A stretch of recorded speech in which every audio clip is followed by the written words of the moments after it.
Deadly Secrets: The Case of the Missing Heiress. A Vanishing Act. In the wealthy, picturesque town of Crestwood Hills, a scandal was brewing. Emily Davenport, the 25-year-old daughter of billionaire real estate tycoon Robert Davenport, had vanished without a trace. Last seen leaving her father's grand gala celebrating the family's latest development project, Emily had walked into the night wearing a glittering red dress and was never seen again. Police initially suspected a kidnapping, but the absence of a ransom note puzzled everyone. The media swarmed the story, speculating wildly. Emily's father offered a $5 million reward for any information, while her stepmother, Victoria, gave tearful interviews that some thought seemed a little too rehearsed.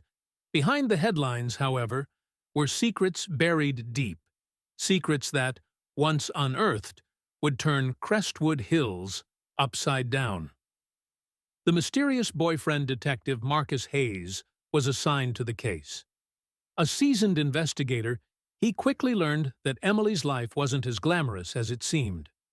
Friends revealed that Emily had been dating someone her father strongly disapproved of, a man from the wrong side of town named Caleb Rivers. Caleb had a record: petty theft, a bar fight, and some questionable acquaintances. But he claimed he'd gone straight and was working as a mechanic. Emily's friends described Caleb as rough around the edges, but fiercely protective of her. Caleb was brought in for questioning.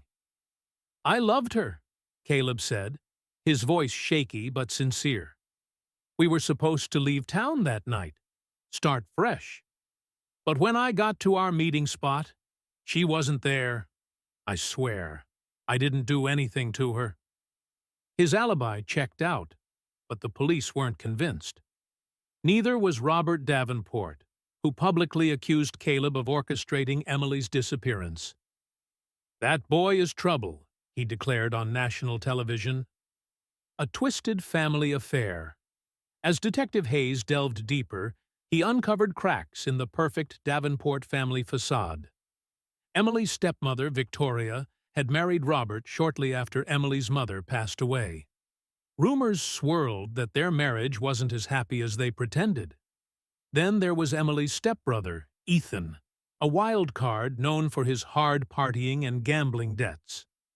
Witnesses at the gala claimed Ethan had argued with Emily that night, but when questioned, Ethan shrugged it off. "We fought all the time. She was dramatic," he said, lighting a cigarette. "She stormed out like she always does." Victoria, meanwhile, was cagey. "Emily and I had our differences, but I loved her like my own," she insisted.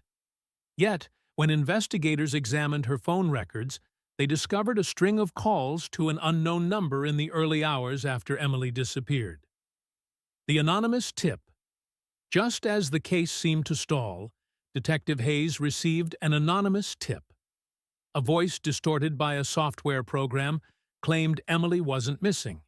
She was dead, and someone in the Davenport family was responsible. The caller refused to provide details, but the tone was chilling. The next day, a blood-stained scarf was found in the woods near the Davenport estate. DNA tests confirmed it was Emily's.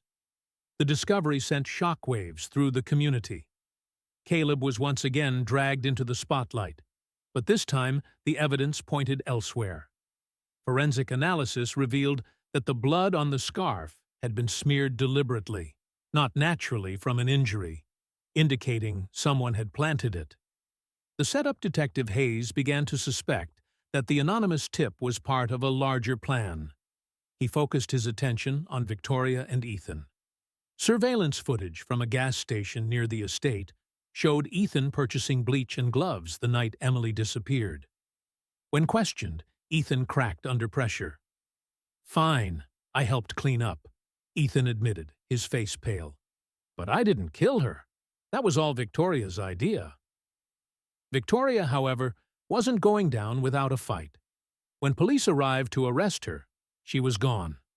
Security footage revealed she'd emptied several bank accounts and fled in a private jet, Destination unknown. The unexpected twist. Just as the town believed they'd found the culprits, another twist emerged. Caleb received a letter in the mail. No postmark, no return address. Inside was a note written in Emily's handwriting. "I'm alive. Trust no one." Detective Hayes was skeptical, but couldn't ignore the possibility. Caleb showed him the letter, and a forensic analysis confirmed it wasn't a forgery. A new theory began to take shape. What if Emily had staged her disappearance? Hayes uncovered financial discrepancies in Emily's accounts. She had been siphoning money from her father's company for months, funneling it into offshore accounts. It seemed Emily had been planning her escape long before the gala. The final revelation. Hayes tracked Emily's offshore transactions to a small town in South America. There, he found her living under a new identity. Confronted by Hayes, Emily admitted the truth. "I couldn't take it anymore," she said. "My father controlled every aspect of my life. Victoria and Ethan only cared about money. Caleb was the only real thing I had, but even he couldn't save me from this family." She had staged the disappearance to frame Victoria and Ethan, ensuring they would self-destruct under the pressure. The blood on the scarf? Pig's blood she'd acquired for the setup? The anonymous tip? Her own doing. "But you didn't count on me finding you," Hayes said, his voice low. Emily looked at him, her expression unreadable. "I'm not going back.